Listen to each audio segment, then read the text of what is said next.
하나님이 살아 계시니까 하나님이 여러분과 함께 하실 거니까 3월에도 잘 될 줄 믿습니다.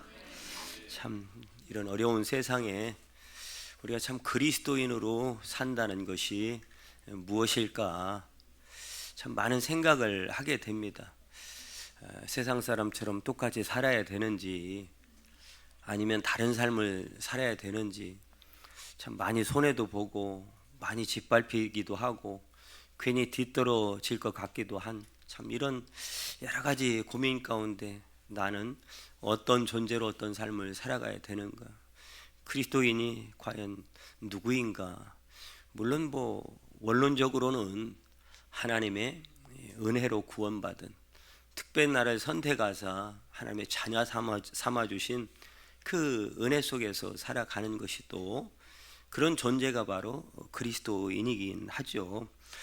그런데 정말로 우리가 이제 원론적인 걸 떠나서 우리가 교회에 나와서 또 예배 생활도 하고 교회 오는 시간에 왔다가 또 갔다가 이렇게 하는 것이 그냥 그리스도인인가? 그것도 틀렸다고는 말할 수는 없겠죠.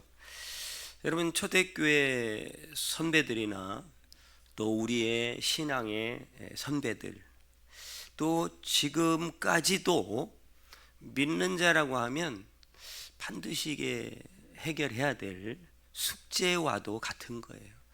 나는 이 세상에 땅을 디디고 사는 그리스도인인데, 하늘의 소망을 두고 사는 그리스도인인데, 그 하늘의 소망을 둔 자의 형편과 환경은 아니라는 거죠. 또한 그렇기 때문에 이 두 갈래길에서 우리는 어떤 삶을 살아야 하는가.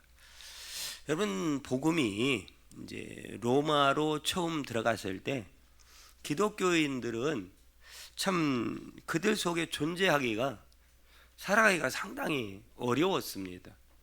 마치 물과 기름처럼. 왜냐하면 그 당시만 해도 기독교인, 그리스도인 이런 단어가 생소한 거니까요. 그래서 기독교를 전혀 그 사람들이 이해해 주거나 양보해 주거나 그렇다고 그 삶을 격려해 준다든가 이런 게 없었습니다. 오히려 반대로 기독교인들을, 예수 믿는 사람들을 저 사람들 바보 아냐? 마치 바보 취급을 하던 시대가 바로 로마 시대입니다. 심지어 당시에 이제 유명한 철학자 중에 하나가 이제 아리스토텔레스잖아요. 그 위에 스승이 또 플라톤이고, 이런데 그 헬라 철학이 지배하던 그 시대에 심지어 그 유명했던 아리스토텔레스조차도 무슨 말을 했냐면, 온유라고 하는 것은 절대 가지면 안 되는 것, 이게 모자란 사람이나 온유한 거지 절대 온유하면 안 된다라고 가르쳤습니다.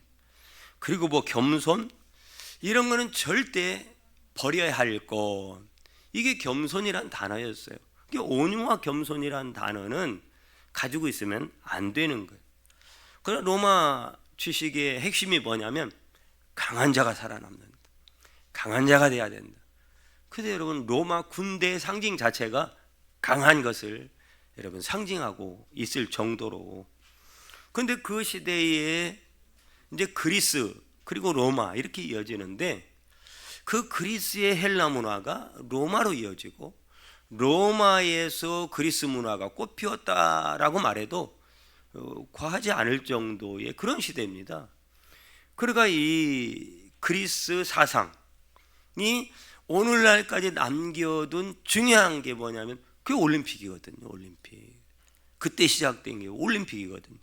여러분, 올림픽 하면 뻔하죠. 어떻게 보면 조금만 더 생각해 보면 거기에 약한 사람은 살아남을 수가 없는 거예요. 그 분야에서, 그 운동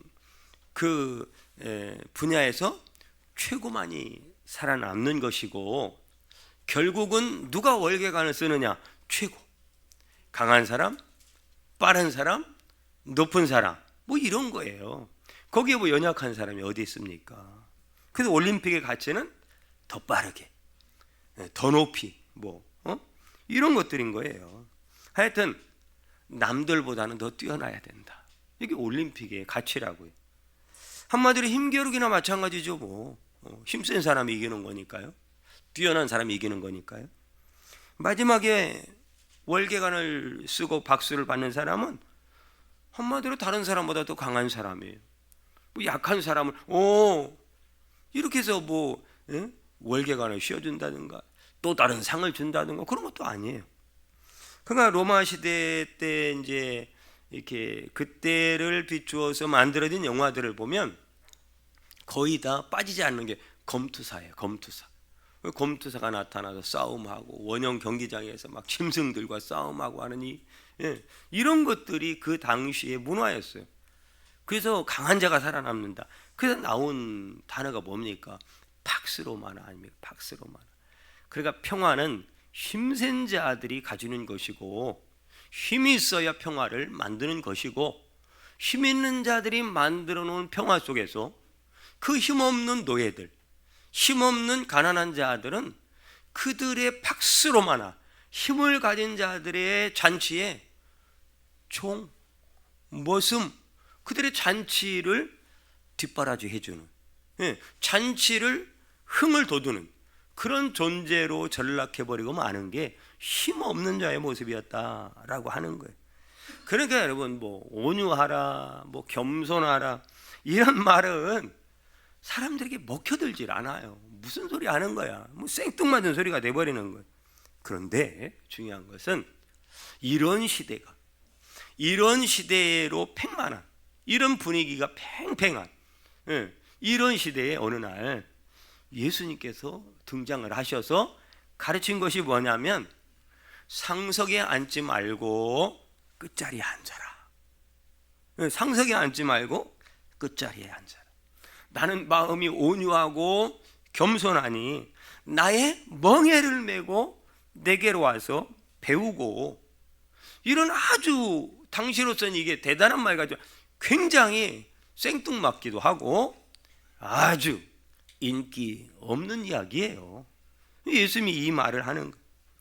그런데 여러분, 의외로 오늘날의 교회도 그래요. 뭔가 강한 사람들이 많으면, 또 수가 많아지면 우리가 좀 강하네, 힘이 있네, 뭔가 좀 어깨를 좀 으쓱거릴 만한 배경과 환경이 된다라고 생각을 하는 거예요. 그래서 여러분 10명 모이는 교회보다는 기왕이면 100명, 기왕이면 500명, 기왕이면 몇천 명, 기왕이면 몇만 명, 이런 교회를 추구하는 것이 교회의 참 어떻게 보면 안타까운 현실입니다. 이게 뭐예요? 강한 것만이 지배자가 된다라고 하는 사상이 어느 때부터인가 교회 속으로 들어온 거죠. 어떤 사정에 의해서 교회를 선택할 때도 예외는 아니에요. 사람들은 다 여러분 작은 교회부터 오는 게 아니에요. 큰 교회부터 둘러보기 시작합니다. 쇼핑하듯이 가서 다 보고 여기도 조금 저기도 조금, 그래서 이제 걸치고 이것도 마음에 안 들고 저것도 여러 가지 환경이 안 맞아. 그러면 이제 조금씩 또 작은 교회들로 오다가 정착하는 경우도 많이 있는데, 여러분 하여튼 간에 뭐냐면 크고 힘이 있어 보이는 교회를 좋아한다 그 말. 왜? 살아가기가 그게 유리한 거죠. 여러분 거기에 하나님이 살아서 역사하기 때문에 이런 기준인가요?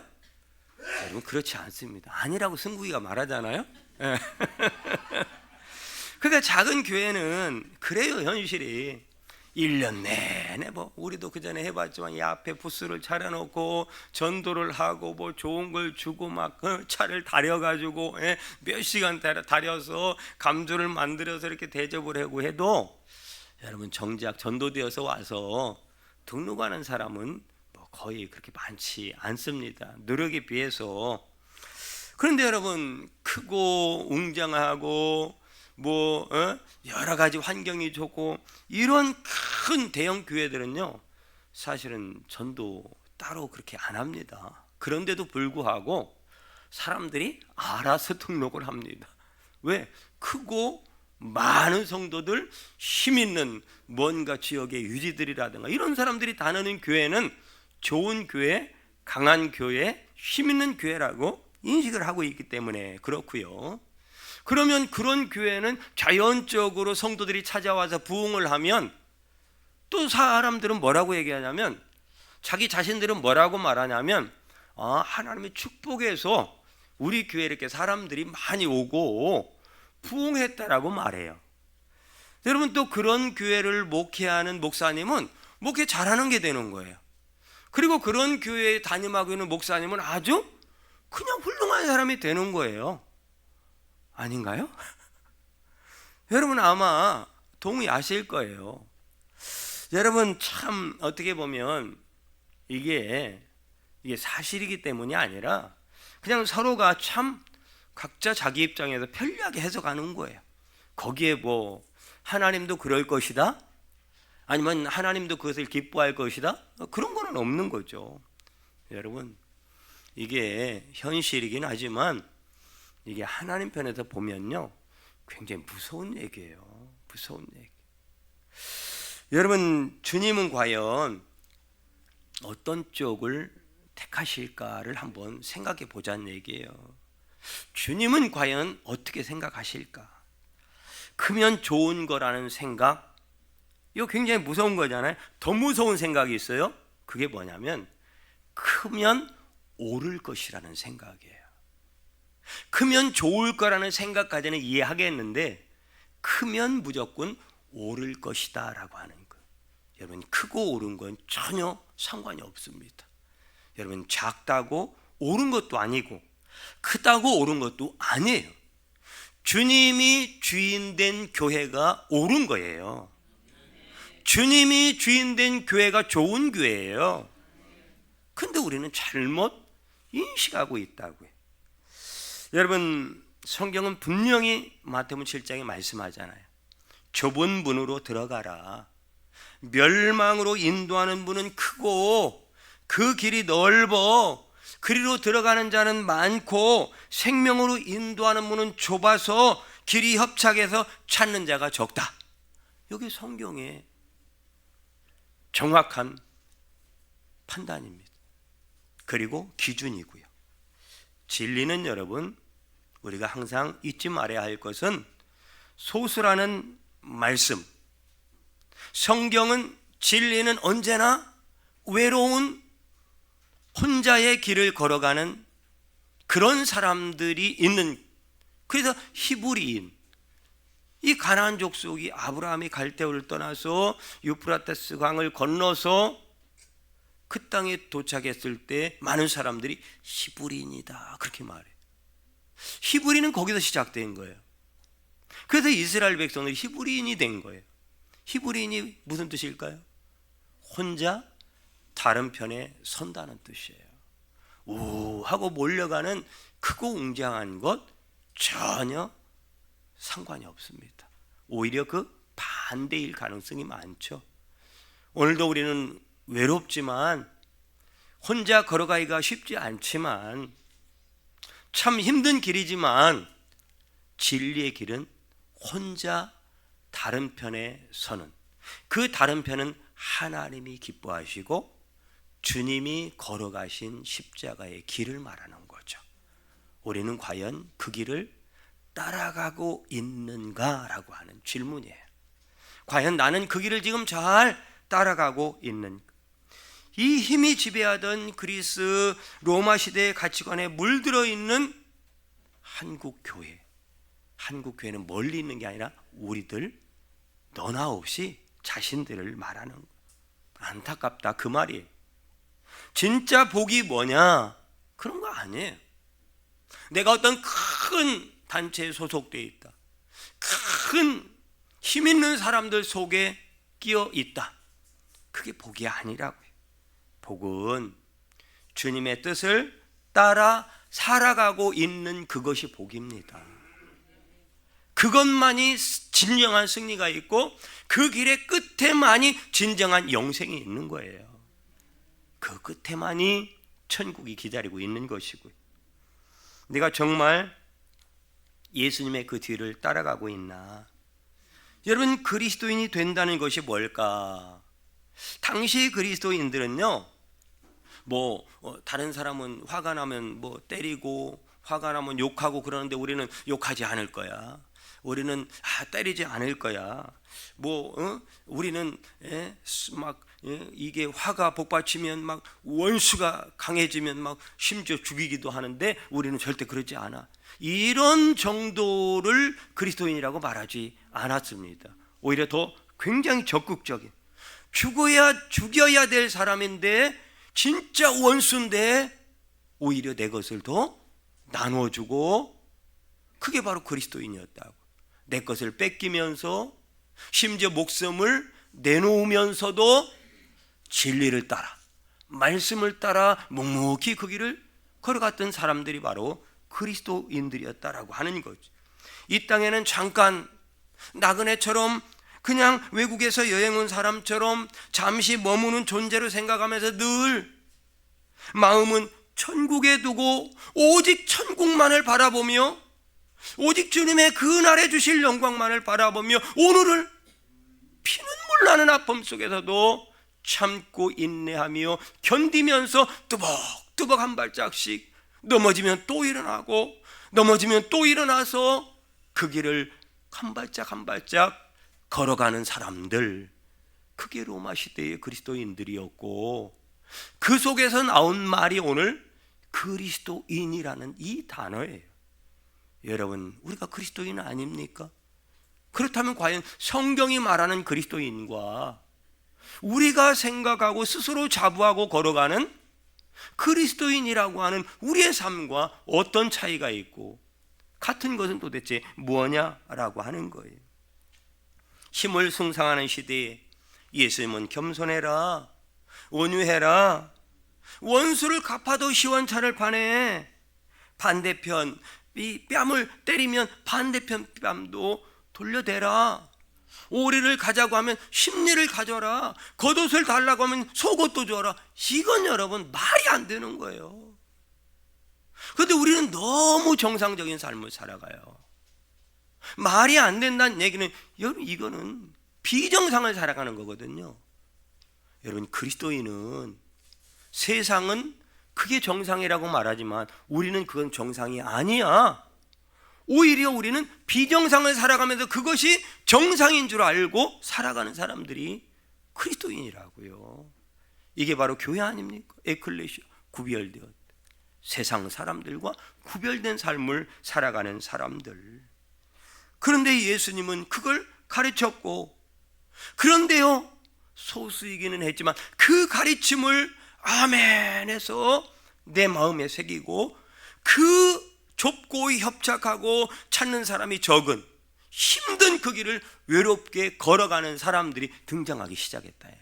소수이기는 하지만 그 사람들을 오늘 말씀은 그리스도인이다 이렇게 말씀하고 있는 거예요.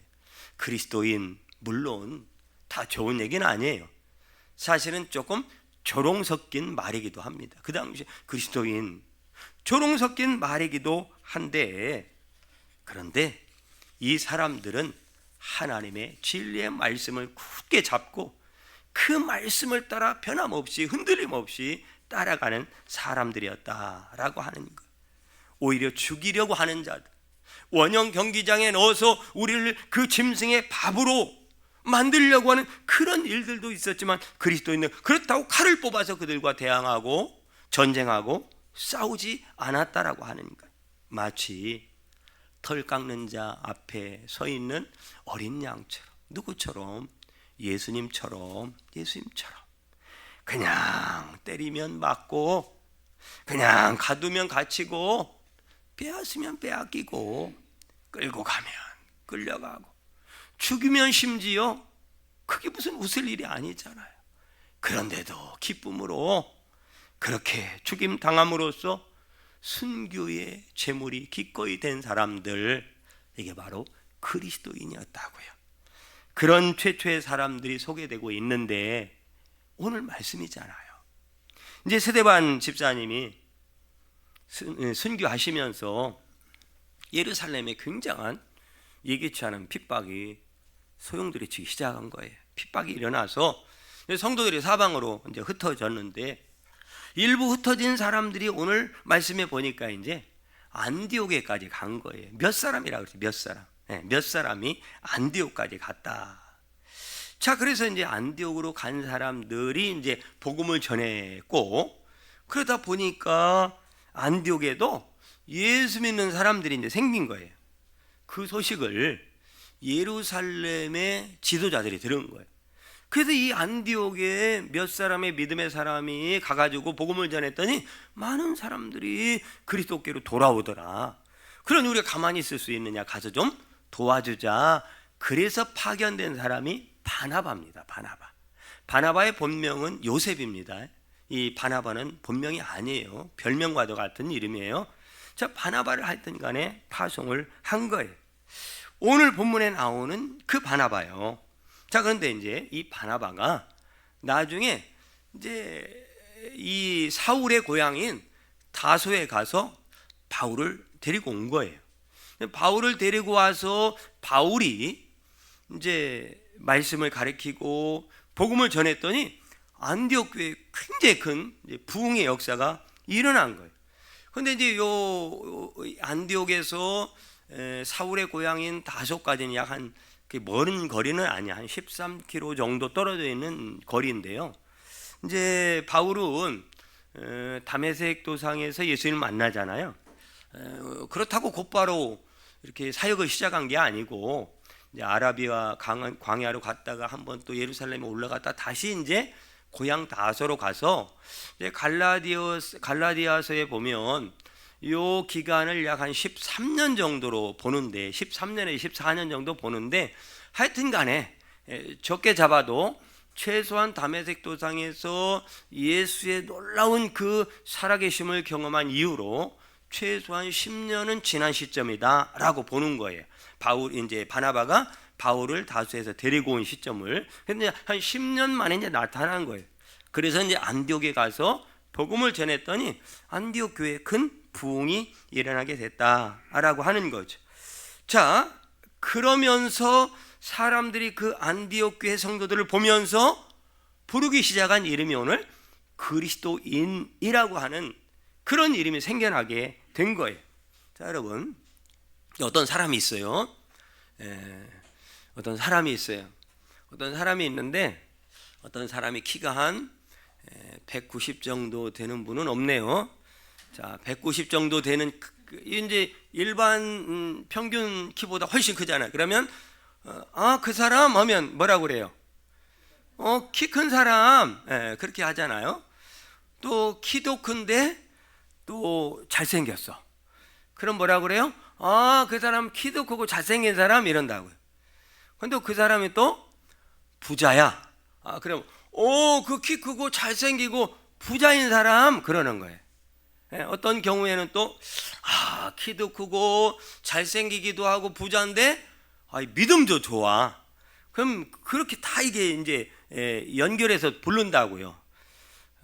마치 제 이야기를 들으면서 나는 상관이 없네 이렇게 듣는 분이 계신 것 같은데, 키는 조금 작더라도 마치 190처럼 사시면 됩니다. 내가 그렇게 생각하고 살면 되는 거예요. 나 아니라고 하지 마시고 좀 호응을 해 주셔야 되는 거예요. 자, 그러니까 이렇게 어떤 사람에 대해서 저 사람 어떤 사람 할 때는 그렇게 정의를 해서 몇 가지가 종합을 해서 이제 이렇게 이야기를 한다 이 말이에요. 그런데 그런 거 다 빼고, 성도에게 있어서 이런 사람, 이 사람 믿음도 좋고, 이 사람은 이렇게 이 사람이 없으면 일이 안 돼. 열심히 하는 사람, 교회에서 없어서는 안 될 사람, 이렇게 이제 여러 가지로 얘기를 하는데, 그럼 딱 한 가지로 말한다면 뭐라고 해야 되겠느냐 그 말이. 여러분, 이제 질문이 던져졌어요. 이제 그 속에 지금 저와 여러분들이 들어있는 거예요. 자, 그러면 이제 한마디로 그 사람을 딱 정의한다면 여러분은 무슨 소리를 들어야 할 것 같고 무슨 소리를 들었으면 좋겠느냐 그 말이에요. 옆에 또 물어보라고 하면 또 곤란하니까 여러분 오늘 답이 나와 있잖아요. 한마디로 그 사람 예수에 미친 사람이야. 할렐루야. 이 소리를 들어야 되는 거예요. 그게 그리스도인이에요. 그 당시에 그리스도인은 저 사람들 예수에 미쳤네. 예수에 미쳐 사네. 이상하죠. 예수에 미쳐 사는 게 정상인데요, 세상 사람들이 어줍지 않게 교회 다니는 사람들이 야 너무 그렇게 미쳐 살면 안 돼라고 하는 말을 너무 잘 들어요. 그게 진리인 것처럼 받아들여요. 아닙니다, 여러분. 예수 믿는 사람은 좁은 문으로 들어간 사람이기 때문에, 그 당시에 좁은 문은요, 낙타가 바늘귀로 들어간 것보다 더 어려운 문을 통과한 사람이에요. 그런데 여러분 많다고요? 일반적이라고요? 그게 정상이라고요? 예수에 미치지 않고는 그 길 못 갑니다. 저와 여러분들이 이 시대에 들어야 할 말은 예수에 저 사람 미친 사람이야. 어디에 가도 그 사람은 색깔이 달라요. 여러분, 그런 그리스도인은, 예수에 미친 사람은 어디 가도 색깔이 분명하다니까요. 빨간색, 파란색, 보라색. 여러분, 다르다고요. 원색이 나타난다고요. 이게 그리스도인이에요. 여러분 무슨 색을 띠고 있습니까? 빨주노 저 반안 보여? 색색이 아름답습니까? 그래야 되겠죠. 나쁜 건 아니에요.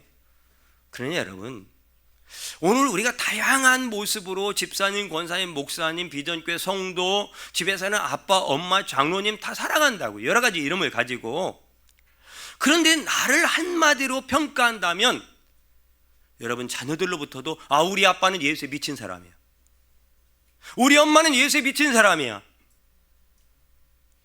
여러분, 이게 정상인 거예요. 하나님의 기준 아래에서 정확한, 하나님이 칭찬할 사람이라고요. 얘기했죠? 그리스도인, 그 당시에 약간 조롱하는 말도 섞여 있다니까요. 그런데 그러면 세상의 조롱과 그리스도인이 무슨 상관이 있습니까? 우린 그렇게 살아가야 되는 사람이라니까요. 여러분, 이 사람들은 세상 사람들의 어떠함에 흔들리지 않아요.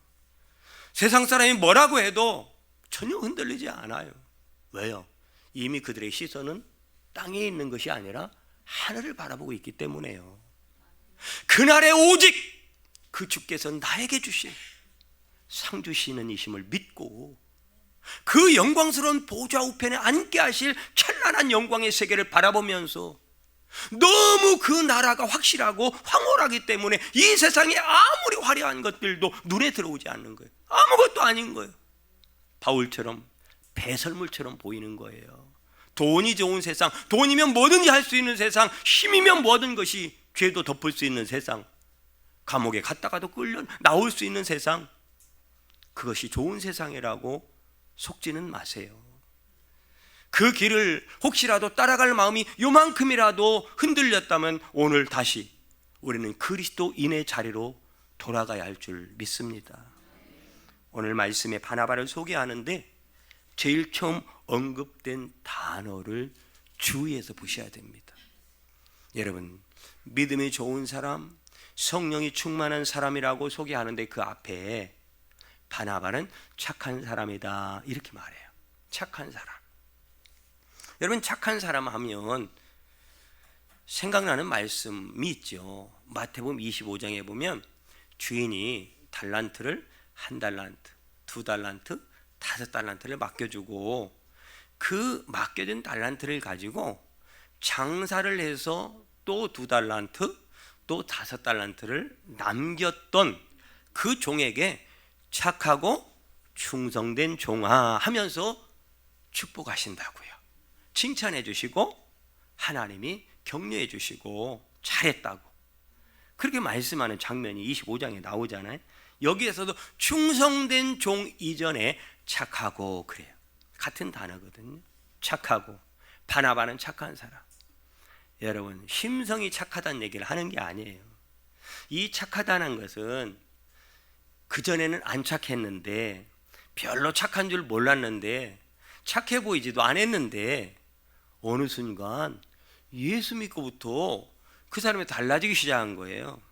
달라지기 시작했는데 겉의 모습만 달라지는 게 아니라 속 사람이 달라지는 거예요.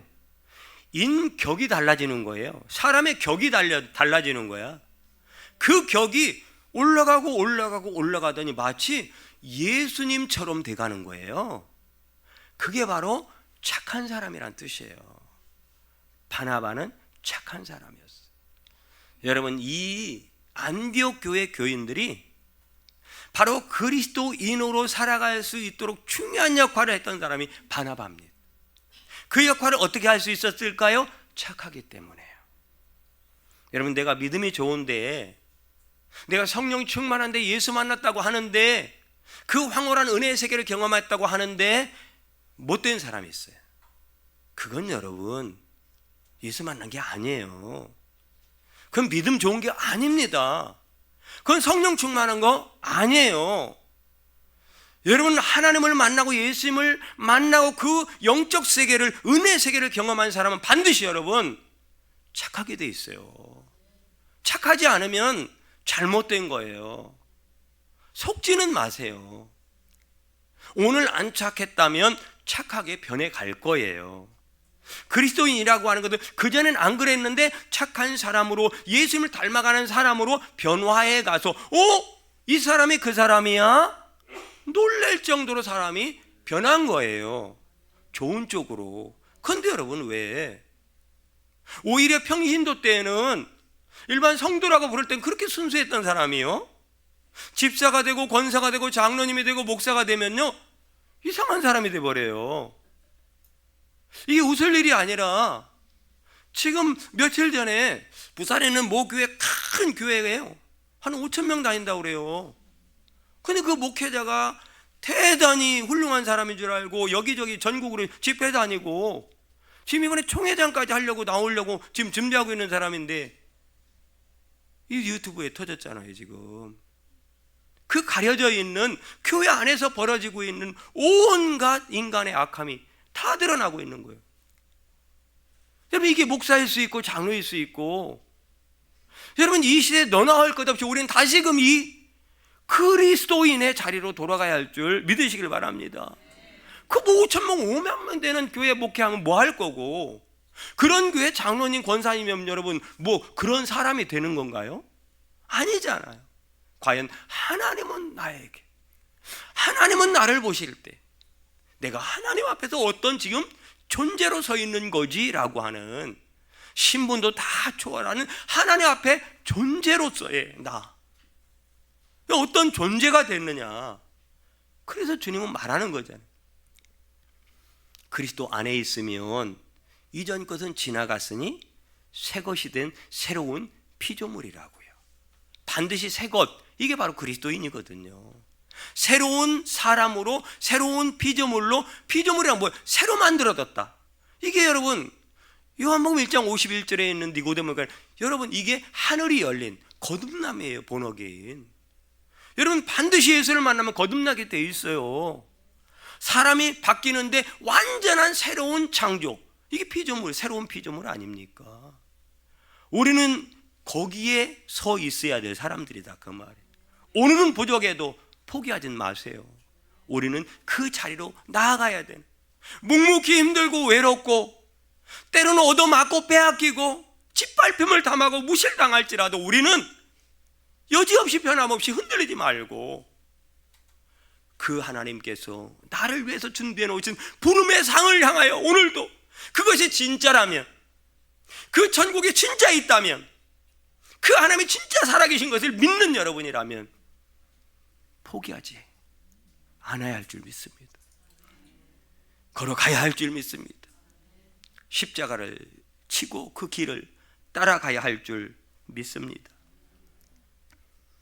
크고 힘 있는 것을 숭상하는 것이 아니라 진리와 옳음을 따라서 생명을 따라 움직이는, 진리의 말씀을 따라 움직이는 진짜 교회, 대구 비전교회인 줄 믿고, 대구 비전교회 성도들인 줄 믿고, 여러분들이 진정한 이 시대의 그리스도인 줄 믿고, 오늘도 그러기에, 그렇다면 우리 비전교회는 희망이 있는 거예요. 소망이 있는 거예요. 여러분, 사람이 늘어나기 때문에 희망이 있고 소망이 있고, 여러분 재정이 늘어나기 아니에요. 그들은 오히려 잘못하면 부패하고 변질되는 길로 이끌어갈 수도 있는 그런 거예요. 여러분, 우리는 변함없이 많고 적고 있고 없고를 떠나서 우리가 추구해야 될 목적지는 그리스도인 되는 거예요. 그 그리스도인, 이게 무슨 뜻이냐면, 여러분, 이 그리스도인이라고 하는 이 단어가 크리스티아노스 이런 뜻이거든요. 이게 뭐냐면 주님의 자녀라는 뜻이에요. 저와 여러분들은 쉽게 주님의 자녀라고 말하지만, 과연 주님의 자녀, 그리스도인으로 살아가고 있는지에 대한 다시 한번 질문을 우리 자신에게 던져야 할 때가 온 줄 믿습니다. 세상이 이해할 수 없는 이 아름다움, 영원히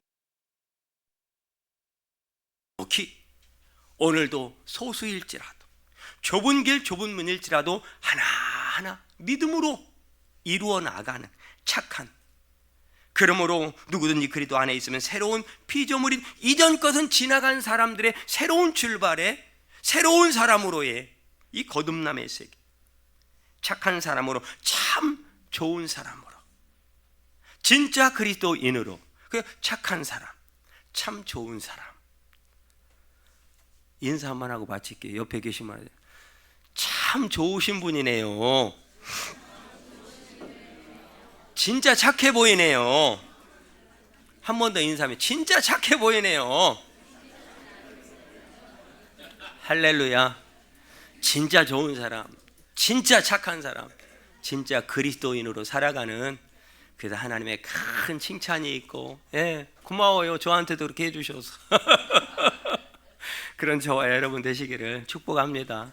기도합니다. 주님, 이런 기쁨 넘치고 행복 넘치고 힘들고 어렵지만 웃을 수 있는 것은 내가 그리스도인 되었을 때 주님의 자녀이기 때문에 자녀를 긍휼히 여겨주시고 불쌍히 여겨주시는 우리 주님의 은혜가 있어서, 사랑이 있어서 행복한 사람들, 그것이 바로 그리스도인, 바로 비전교회 성도들인 줄 믿습니다. 앞으로도 그 길을 포기하지 않고 믿음으로 뚜벅뚜벅 힘있게 걸어나가 반드시 그 끝에 주님의 품에 안기는 승리가 있는 우리 모두가 되게 하여 주시옵소서. 예수님의 이름으로 기도드립니다. 아멘. 450